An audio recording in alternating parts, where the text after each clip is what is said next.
Pernah kepikiran nggak gimana caranya perusahaan-perusahaan raksasa dunia itu bisa untung gede, tapi pajaknya kelihatan kecil? Nah, ternyata ada rahasianya. Ada satu konsep akuntansi yang canggih banget, yang jadi kunci permainan finansial global mereka. Yuk, kita bongkar bareng-bareng apa itu yang namanya transfer pricing. Iya kan? Pasti sering banget kita mikir, kok bisa ya perusahaan multinasional yang untungnya triliunan, itu bayar pajaknya kayaknya dikit banget. Nah, jawabannya itu bukan karena mereka hoki loh, tapi karena ada sebuah strategi finansial yang, wah, dirancang dengan super teliti. Dan jawaban dari pertanyaan miliaran dolar ini, ya, ada di satu konsep akuntansi yang kuat banget. Sesuatu yang sebenarnya penting, tapi sering banget luput dari perhatian kita-kita. Nah, ini dia nih jagoannya, transfer pricing. Mungkin kedengarannya teknis banget ya. Transfer pricing apaan tuh? Tapi tenang, konsep di baliknya itu justru jadi jantung dari semua strategi finansial global mereka. Oke. Sebelum kita ngomongin soal permainan globalnya yang seru itu, kita harus paham dulu dasarnya. Simpelnya, apa sih transfer pricing atau harga transfer itu?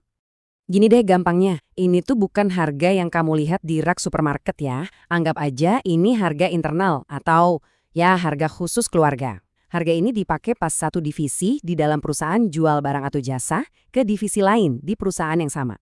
Biar lebih kebayang, coba bayangin gini. Ada divisi mesin yang bikin komponen mobil. Terus komponen itu dijual ke divisi perakitan mobil. Nah, harga yang mereka berdua sepakati di internal perusahaan, itulah yang disebut harga transfer. Eits, tapi jangan salah sangka dulu ya. Ini tuh bukan cuma buat akal-akalan pajak loh. Di dalam perusahaan itu sendiri, transfer pricing ini alat manajemen yang penting banget. Gunanya buat apa? Ya buat nilai kinerja tiap divisi, biar manajernya semangat, dan yang paling penting, biar semua bagian perusahaan geraknya seirama menuju tujuan yang sama. Nah, pertanyaan selanjutnya kan pasti, kalau ini harga internal, terus nentuinnya gimana dong? Siapa yang mutusin angkanya? Jadi umumnya tuh ada beberapa cara, tapi ada dua metode yang paling sering dipakai. Satu berbasis harga pasar, satu lagi berbasis biaya produksi. Yuk kita lihat bedanya apa. Oke, yang pertama metode berbasis pasar.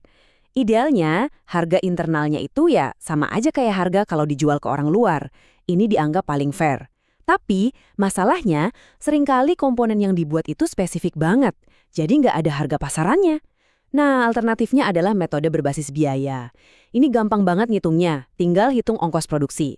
Tapi jeleknya, divisi yang jual jadi nggak dapat untung sama sekali. Kan jadi nggak semangat ya kerjanya? Oke, dasarnya udah dapat nih. Sekarang, saatnya kita balik lagi ke pertanyaan awal tadi. Gimana caranya alat internal yang kelihatannya simpel ini bisa jadi senjata utama dalam permainan pajak global? Coba kita berandai-andai. Ada perusahaan multinasional punya dua anak perusahaan. Satu di negara A, sebut aja gitu, yang pajaknya tinggi banget. Satu lagi ada di negara B, yang kita kenal sebagai tax haven atau suaka pajak, di mana pajaknya rendah banget. Tujuannya udah jelas banget kan, pindahin keuntungan sebanyak-banyaknya ke negara B yang pajaknya rendah. Pertanyaannya, gimana caranya mindahin keuntungan itu secara legal? Nah, disinilah transfer pricing beraksi. Gini skenarionya. Anak perusahaan di negara A yang pajaknya tinggi bikin sebuah komponen. Terus komponen itu dijual ke anak perusahaan di negara B yang pajaknya rendah. Tapi harganya dibikin rendah banget. Akibatnya apa? Keuntungan yang tercatat di negara A jadi tipis banget, pajaknya juga kecil. Nah, dari negara B, produk akhirnya dijual ke pasar dengan harga normal yang tinggi. Hasilnya, boom, semua keuntungannya numpuk di negara B, di mana pajaknya minim. Cerdik kan? Ya jelas, pemerintah di berbagai negara nggak tinggal diem aja dong. Mereka tahu kok soal permainan ini. Makanya, mereka bikin aturan main buat ngelawan strategi ini, biar perusahaan-perusahaan itu bayar pajak yang semestinya. Dan ini bukan masalah kecil loh. Faktanya, lebih dari 80% perusahaan multinasional menganggap transfer pricing ini sebagai isu pajak internasional paling pusing yang mereka hadapi. Jadi ini beneran masalah besar. Aturan utamanya itu keren namanya Arm's Length Principle, prinsip lengan. Maksudnya apa? Gampangnya, pemerintah bilang gini, "Hei, harga transfer internal kalian itu harus sama wajarnya seolah-olah kalian lagi transaksi sama perusahaan lain yang nggak ada hubungan apa-apa."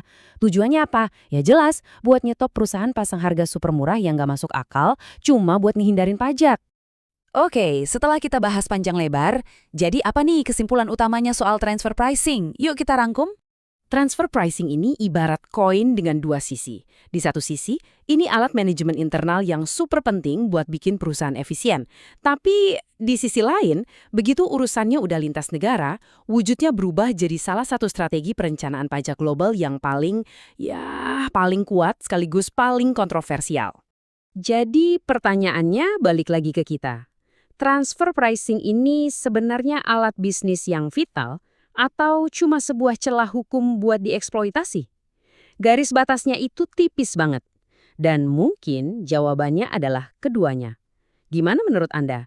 Terima kasih sudah menyimak.